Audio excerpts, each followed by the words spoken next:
15 anos faz agora, é de alegria que meus olhos choram.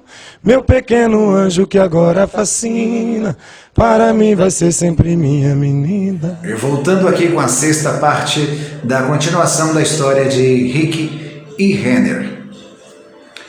Em junho de 2018, circularam boatos de que a dupla Rick e Renner poderia voltar. Porém, nem Rick, nem Renner e nem assessoria pronunciaram-se sobre essa história, o que deixou os fãs na dúvida.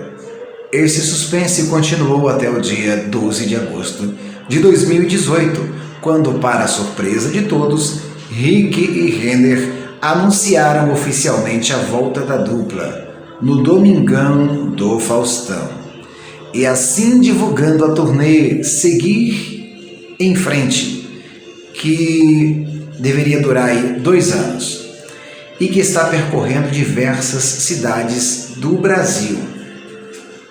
Estaria, no caso. A tour também tem shows internacionais, entre eles países da Europa, Estados Unidos, Canadá, Japão, entre outros.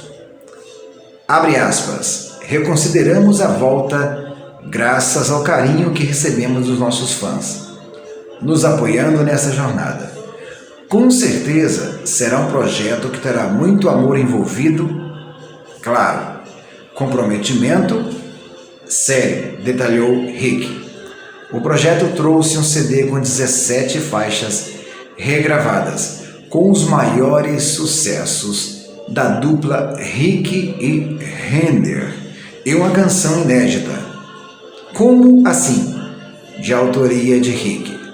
Gravados com a releitura acústica, então os clássicos Ela é Demais, Nos Bares da Cidade, Filha, Só Pensando em Você, entre outros. Essa aproximação fez bem para nós, pois não há mágoas, estamos unidos e juntos. Mal posso esperar para sentir o carinho do público novamente e cair na estrada com meu parceiro, completa Renner.